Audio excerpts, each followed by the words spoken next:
Within 2 years from today, media buying, I don't think media buying will exist as a job. Pixel is a very dangerous thing to put on your site if you're not running ads. It's very rare that people go to a website for a destination now anyways. We have people that are like, let me see your Instagram profile. And that's dangerous because you're essentially giving your credit card to the casino. Yeah. And you're telling the casino, optimize for my benefit, while obviously you optimize for your own benefit. But I love that you're like so anti-Google, but also pro-Google in this conversation. I'm pro business owner. AI Marketing Podcast.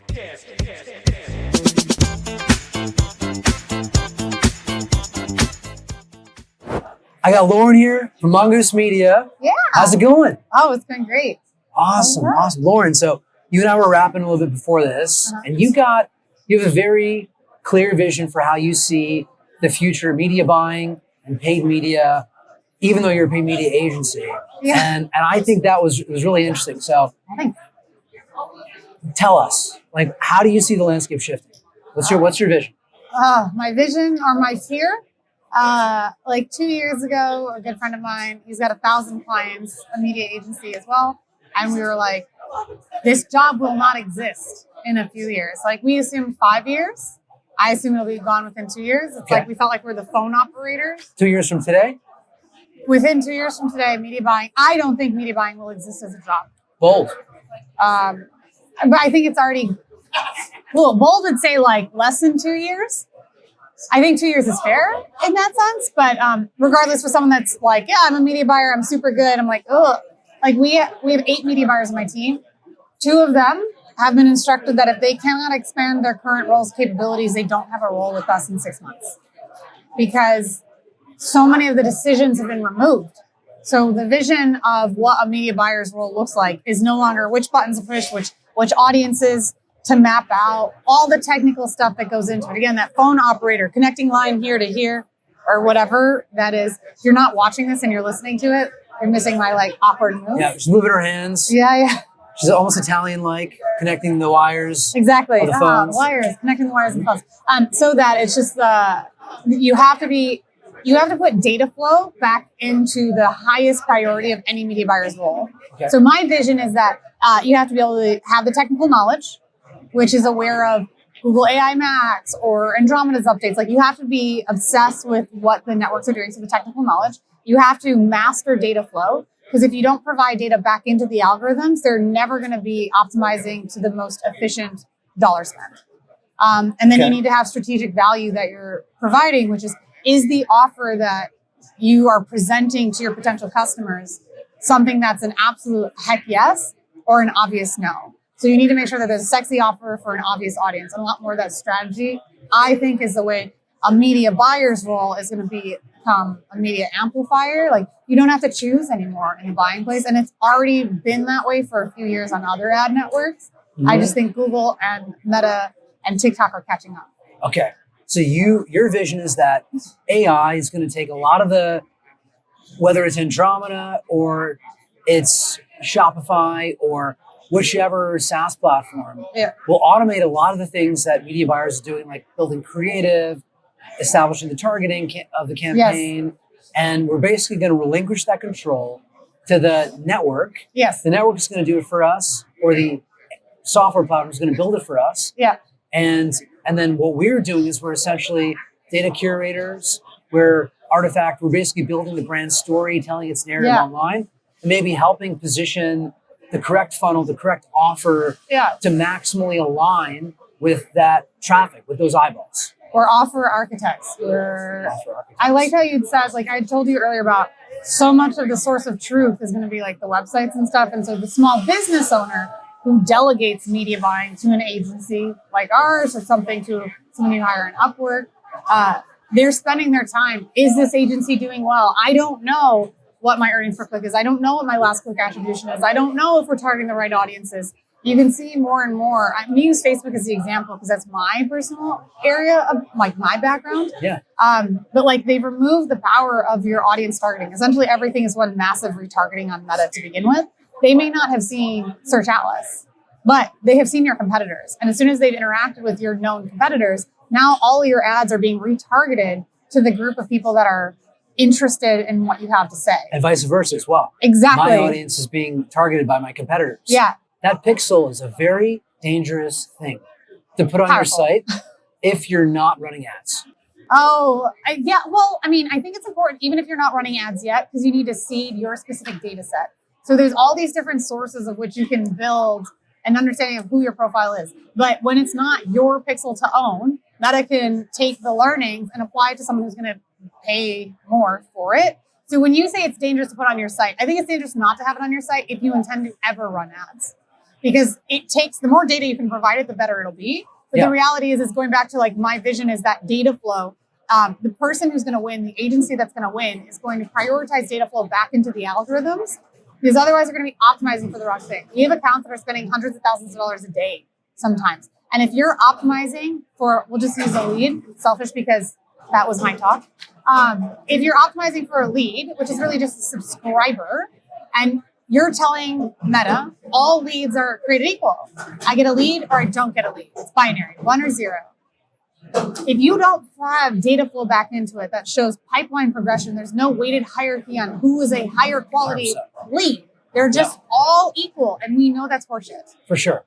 And I would go even a couple layers further, where the micro conversion events, right, in that funnel, that binary separation is, maybe it's okay to start out with, but when you start to think about LTV, you start to think about churn rate, right? You start to realize, like, actually, whether they sign up or not, that's just the first question. The real question is, who are they? Which plan do they pick? What product are they buying? Yeah. And when you start to look at it deeper, you realize there are all these other features that if we could send that signal back into Meta, Meta could optimize away from the people that sign up but aren't actually going to buy the product long term versus the ones who are our ICP. Yes. You just have to be the right data flow architect, as you're pointing out, to understand that concept and train Meta so that it's able to do its job with its AI to find us the right customers, not the wrong ones. 100%. That's a huge challenge. It's a huge challenge to get the data. I see a lot of people, when they're using CRMs, they have offline conversion events. Yes. It's hard to get that data pipeline properly and flowing into Meta correctly. Or they do it and it's not done properly. I think when you say it's hard, I think the barrier to entry is high. But I think once again, where it's like, who's going to win is the person that's going to master it. Because while it's harder, because everyone's like, oh, I'm going to learn lookalike audiences, or I'm going to build negative lookalike audiences, and here's all these hacks. That's what they had focused on before, but they lost the foundational components. It's like, forgive me, Richard Brunson, I never met you, but like, damn you, and the ClickFunnels and Amazon Prime Day, which makes it like, I'm going to be cheap, I'm going to be hacky, I'm going to demand something right away. Here's a single landing page, focus only on this. This is the only reason you're going to make money. We forgot the foundational principles that have worked since like pre-Jesus era, right? Like you have to have marketing for your advertising to work. And I think a lot of these like ClickFunnels and like demanding right now without doing like funnels, people will debate are dead, but like the idea of nurturing someone in your customer value journey with that, like wherever they are with your brand, with your CRM and with your brand itself, we've lost sight of that because we're so laser focused on, I need direct attribution and treating Meta like an ATM.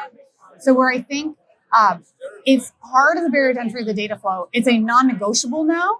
People could gut away with it for a while because Meta had a lot of stuff, but especially if you're in the health and wellness space, politics, or financial, you are in a data drought because you can't have data flow. There's legal restrictions.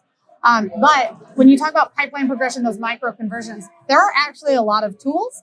There's 5 different data sets you can have with your pixel. There's website, there's CRM pixel, there's messenger bot, there's offline data upload, offline conversions, and then app installs. Most people only ever think about the CRM pixel. And so when you look at everything that goes into the Meta ads network, people are like, I only know one page. But that's just the front. You don't know what's under the hood. So Meta and other ad networks are like, it's too much for someone to know. A small business owner spends more time trying to see and understand, is the agency or media buyer doing well for them? And Meta's like, let me save that for you. The money you're paying them, you can pay us. So the only thing you need to care about is the number of conversions you want, what you're willing to pay for them. Mm-hmm. But you're going to have to relinquish a lot of control, which is going to be hard. And that's dangerous because you're essentially giving your credit card to the casino. Yeah. And you're telling the casino, optimize for my benefit, while obviously you optimize for your own benefit. And I also think that different channels are different. So I'm more likely to trust Meta with that than I am to trust Google with that. Interesting. Way more likely. Why? Because Google has a different problem.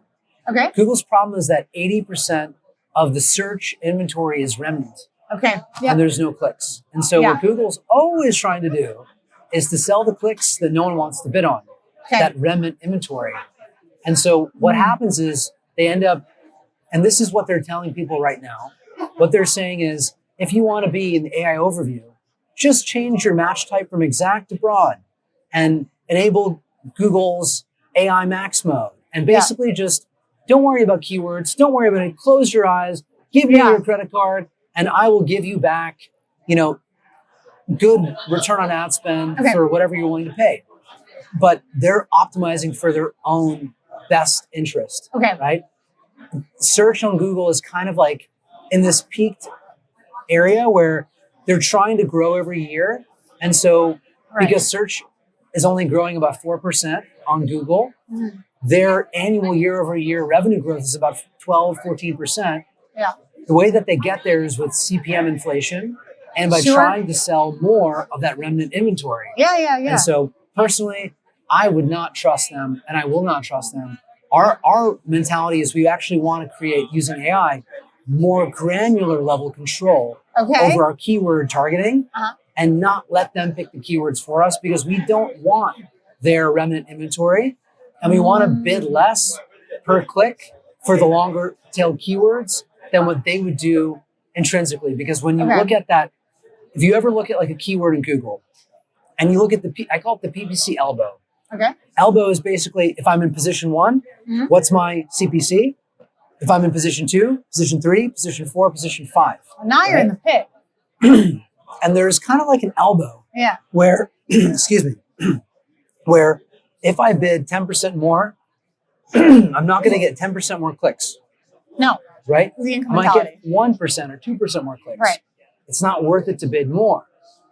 The other question is, how does Google decide, Lauren, if you're bidding and I'm bidding on tacos, right, in Dallas right now, and Fidana's bidding as well, all of us are bidding, how do they decide how much you pay, I pay, and she pays?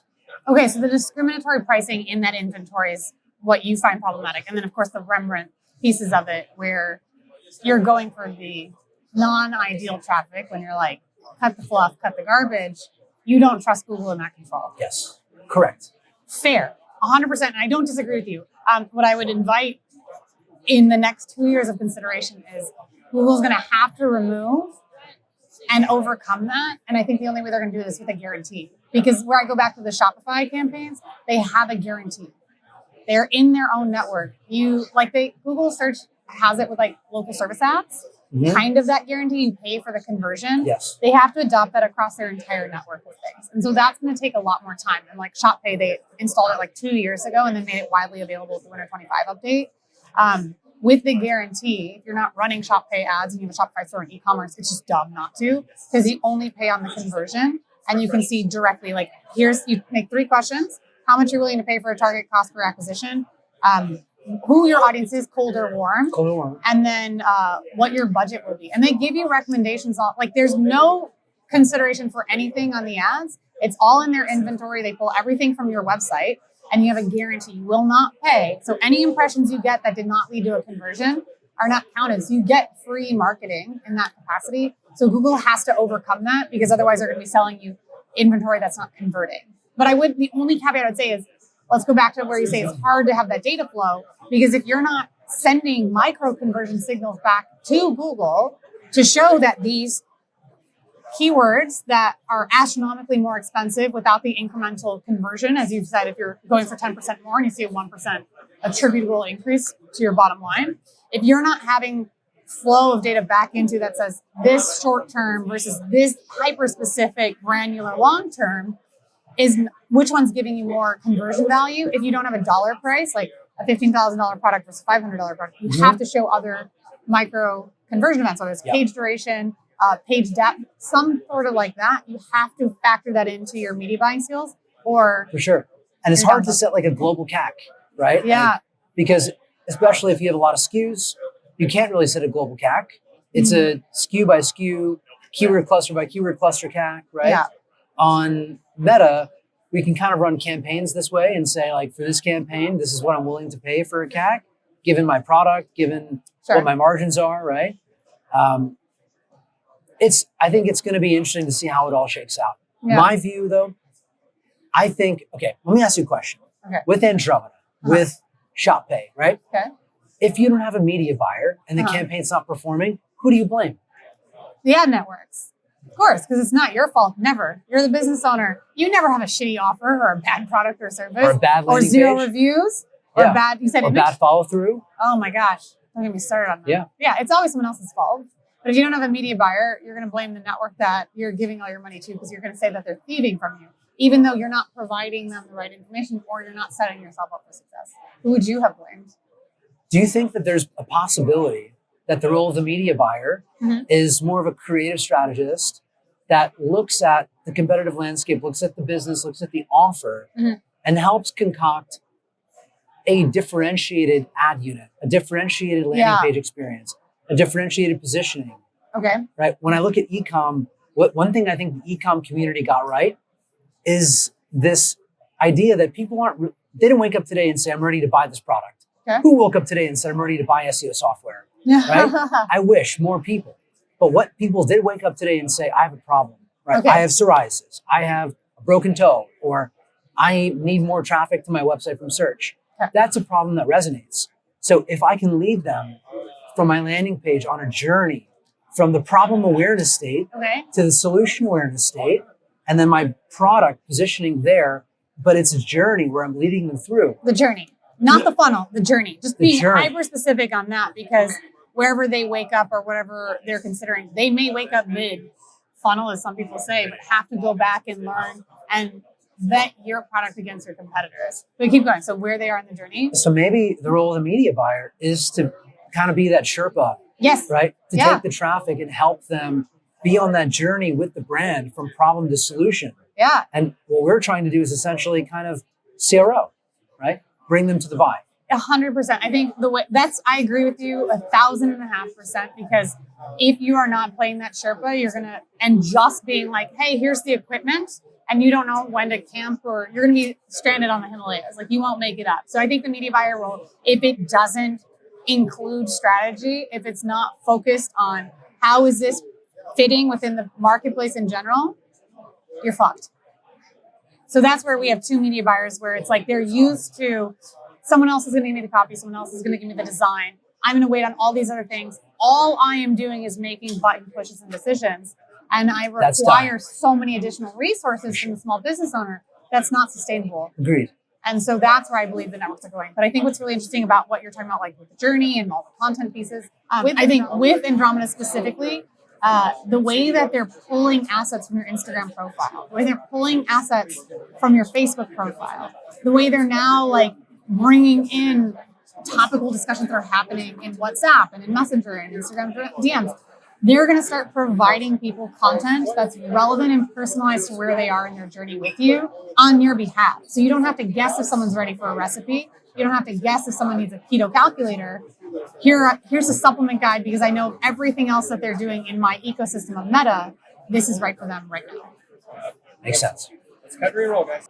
But I think there's some interesting questions here, which is, who builds a landing page? Is there a landing page? Oh, okay, Right? yes. And in general, my view of the open web, and I'm sad to say it because I love the open web and I want to support the open web, but I think that the future of the open web is actually the composable web, where it's kind of what you're describing here, where Meta is taking pieces of my information from my Instagram and they're constructing for me my ads. Yeah. The idea of the composable web is that our sites become information artifacts that have all these information fragments that are then used to train the LLM. And when you go to AI mode, for example, AI mode is kind of like a black hole. It sucks all the information from the internet and then gives you a just-in-time landing page with the components of the information that you need, made for Lauren, based on your personalized history and journey and what you need. And that's a good thing in a way, because that content is made to measure for you. Yes. Right? It does, though, contribute to the open web no longer being a destination. It makes the open web just an information repository to feed the agents. Yeah. And I think when we look at next year, and you say 2 years, I think that's like the perfect time zone for this. I think we're going to start to see agentic commerce really spike in its adoption. Yeah. And we'll start to be running ads potentially and SEO content and everything for the agents to consume Yeah. and not for you. So I love that you brought it up because part of that technical knowledge piece to it is when it's building stuff for the agents to consume. I actually think it goes back to like pre us working in marketing, right? Like even just going to like the structured data in order for the agents to understand what's on your website, what's in your archives of everything that's relevant. You have to foundationally set up your stuff from the header tags, from the alt image tags, from everything that can be applicable for them to learn it. Because again, this open web, like it's very rare that people go to a website for a destination now anyways. We have people that are like, let me see your Instagram profile. I have clients all the time that are like, no one goes to our website. There's like such little website search traffic, but they've got hundreds of thousands of followers on Instagram because that's the destination a lot of their clients are going to. So I think that's already been happening in place. And I think, again, for me, the role of a lot of marketers is that technical knowledge to make sure that everything is foundationally set up, not this hacky, here's a single page. I don't want you to look at anything else. It's okay I didn't follow the rules. It's okay I didn't respect the coding stuff because I'm going to hack my way to the bottom. Mm-hmm. Now it's just more expensive because you have CPM inflation. I think Meta ads is like up 300% from last year. We're coming into Black Friday, Cyber Monday, and it's the end of the month. And because Jeff Bezos added Prime Day in November a few years ago, it makes November a full sales period where you're paying the most amount for a new customer, getting the least amount of margin, and it's so competitive. It's just like a nightmare. Yeah. But I love that you said composable. The composable web. Yeah, that for sure is happening because like Meta. So again, I'm gonna keep going back to Meta because that's my area. But like, so there's Meta shops. Those came out during the pandemic, and before it was available like Kylie Jenner or Target or Sephora, like massive stores. Then in 2020 they rolled it out to all brands. I'd spend 4 hours on a shop, and then we were doing $400,000. No, I mean helping a client map out the stuff. Doing the very basics. What are the names of the collections? Like, what is that data flow structure? Mm-hmm. And 4 hours turned into $40,000 a month of sales. Like, it was just such a little barrier of entry because they didn't have as much coding to it. But now where Meta's going is that personalized shop. You get that with Amazon. When you go to your Amazon homepage is highly tailored to whatever you're currently shopping. Like, I'm sure you don't have how to learn Mandarin in 2 weeks on your homepage. It's all over mine. But that's going to continue to be the composable shops, but in their closed ecosystems, because if you're selling a product and I'm selling a product, I'm looking for a solution, not a brand or a product. So they're going to compete against each other so that I'm in my own personal CVS. Just Lauren's store, not just Lauren's website, but here's Lauren's store pulling everything that's relevant for me so that I can buy dog food, I can buy Pink Labubu, and I can buy a Dior purse, whatever those things are that are relevant. Curated for you. Yes. Interesting. What do you think? We have AI, they have AI. Okay. Right? Meta has AI, Google has AI. We also have AI. Mm-hmm. I see this push and pull where they're going to use their AI to optimize their ad exchanges for their benefit. Yeah, of course. We also have the possibility to use our AIs and our data to optimize differently with a different optimization function, because obviously ours and theirs won't be exactly the same, right? Our incentives are to pay as little as possible and to get as many people eyeballs and conversions as possible. Yeah. Their incentive is to bring us right up until our CAC, our breaking point. Yeah, like where you can breathe above water, but barely. Honestly, I think in a lot of Google ad ecosystems, I see people paying CPCs and having CACs that are actually negative margin, negative net margin for them.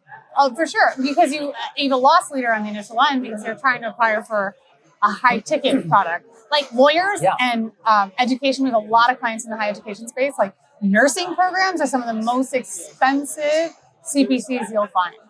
And sometimes they're willing to pay because they can make it up on the back end. Yes. Other times, and this happened to me, I was my first tech company was a live entertainment ticket aggregator going against the gorillas like Ticketmaster and StubHub. Yeah. And we realized very quickly that there was no net margin on ads. And the reason, these guys just wanted to take as much market share as they could away from everyone else. Yeah. They're gearing up for an IPO. They're gearing up for an event like that. And it's all about their top line revenue growth. Oh my gosh, it's like politics. There's no ROAS. Like you either win the election or you don't. So every 4 years in the US presidential election, you have so much money being sent into the ecosystem without rules. You're just like, I just need as much eyeballs and awareness as possible because I'm all in. It's like, I need to get that vote by so that they don't vote for the other person. Yes, it's like playing poker with someone who's just never played before and they've got like a 2 and a queen offsuit and they're like, here's everything. You're like, what? I've got 3 of a kind. Fine. So anyways, I feel you on that 100%. And it makes it very zero sum. Yeah. And it honestly, it hurts the businesses because at the end of the day, what that kind of means is that margin in beauty, in politics, in whatever industry is actually going into the GDP of Google and Meta, right? It becomes their ownership of the market share, a little bit of every industry in the world. Okay. Right? That's fair. I think what's interesting though, again, like I love that you're like so anti-Google, but also pro-Google in this conversation and like the Meta thing. Because I think like Google. To be clear, I'm pro business owner. Fair. Right? I'm pro business owner. I'm pro marketer. I'm pro agency. Yeah. I'm anti the ad networks because they have all the advantages. They have the dev teams. They engineer the solar system however they want. It's their little pool. We're just swimming in it. And so I'm always pro Seabiscuit, pro underdog. Yeah. And I want to support the open web, the little guys, so that we have a chance to win. Yeah. Because I see how it's all going. And we can all see the CPMs growing every year. Yeah. This is tough, right? It makes it harder and harder for us. Yes. So that's how I'm oriented. And I would say I'm an outspoken critic to Meta about the fact that if you put a pixel on the site, now my competitors are able to run and target against my audience. Yeah. I don't like that. I think they should have to disclose that. They should have to tell brands that that's what's going to happen. They don't? They don't. I don't think they do it nearly as much as if they do, it's not front and center. Most business owners that I talk to have no awareness of that. Even most agencies that run Meta ads, they kind of know it because it makes sense, but it's not kind of an awareness level. They don't really have an awareness of that. Okay. And I don't think that's right. And on Google's side, I also don't like the fact that Google's not very transparent about its traffic. Okay. How much of the traffic that we pay for is low quality inventory. And I don't think that they're allowing the publisher ecosystem to get enough of an awareness of that problem. Yeah. Why can't I have my own middle layer where I can verify that this click is a real person and not a bot? I mean, that's a thing that they have to overcome because having bot traffic or having non-real users or even being able to eliminate like employees for your company or competitors that you should be able to protect your ecosystem a little bit. I wish that there was stronger limits within that capacity. The only challenge, like I would argue with you, and not even argue, just I have a different opinion on is where, like at the end of the day, you don't have to run ads on those networks. And I think I personally believe that Zuckerberg and his teams want more for your business's success than anyone else on your team ever. Because the more success you have, I think they look at it as all revenue sharing. So when you remove all the factors and you're like, if I can give you a guaranteed target cost per acquisition at what you're saying, let's do a rev-share program. Here's my network. I'm just take away all the other considerations. Do you trust me? And you're like, I don't want to give you a blank ATM. But if it came with a guarantee of some sort, Mark Zuckerberg was like, yes, he's now just having rev-share without having liabilities to all these businesses. So that's where I'm just like, you don't have to pay to play. But the other thing is to assume that it's an ATM and it's just going to work for you without having that data flow, without being cognizant of the other things happening in the environment is, I think, an unfair expectation to have on a company that people don't pay to use. So I hear you, but what I want to push back on is on Meta, I think the defaults are more sane. Okay. Meta's AI optimizing for our benefit. For the most part, when we run our ad creative on Meta, I can kind of just trust that it's going to go through learning mode. sometimes we may have to do some reset to the ads and do some things to curate and kind of control the ecosystem a bit. But on Google, there are so many landmines. Search partners. Why is search partners enabled by default? Okay. Right? Shouldn't be. That traffic is pure garbage. The second setting that's enabled by default is if someone is searching and they have an interest in a location, they're not just in that location, that is by default enabled as well. Google is trying to get rid of its inventory as much as it can, right? And we can see that they have a history of doing that. Google has all these beautiful generative AI tools. Yeah. We can use Gemini. We can use Nano Banana. Yeah. They've got the capability. They do. Where is that in the Google Ads dashboard? It's not there. Because they don't want us as marketers to be able to use AI to create keyword clusters and run ads in that way. They would prefer that they just not let us touch that at all, use any generative products, and we just say, Google, in your infinite wisdom, we trust you. That's what in Google we trust. And they removed Don't Be Evil from our website quite a long time ago. Really? Yeah. No, I didn't know that. So I'm critical of that. Okay. And I also, and you know, because you work with a lot of businesses, I see a lot of small businesses falter on Google. I do see a lot of small businesses do better on Meta. So in general, I like Zuckerberg a little bit more than I like the Google guys, even though I'm more of a search guy. Yeah. That's right. I mean, I think where the biggest difference is what I understand, Mark Zuckerberg is really, he doesn't want the ads to interfere with the consumption. He cares more about the MAU. And like Alex Schultz, he has a book that came out, Click Here. He's the CMO from Meta. It's really good. I think it's like the best book on digital marketing since like Ogilvy's time. 10 out of 10 recommend.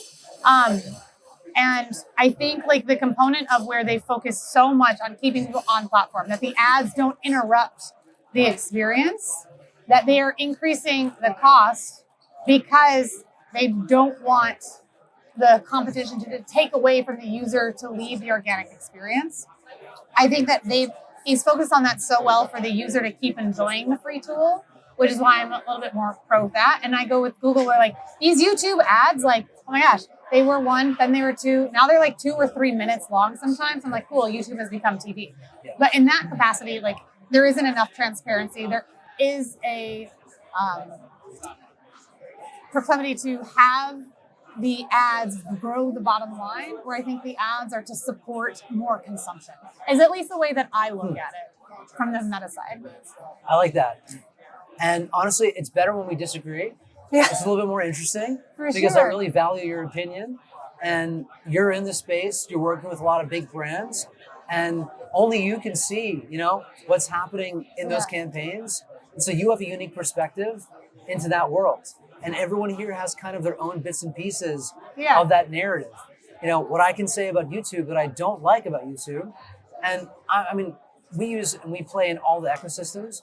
What I don't like about YouTube is that there's not enough control points for me to exclude audiences, right? Mm-hmm. And I know because I've seen this, and I know that there's a lot of bot traffic on these platforms, and they're not going to be very transparent.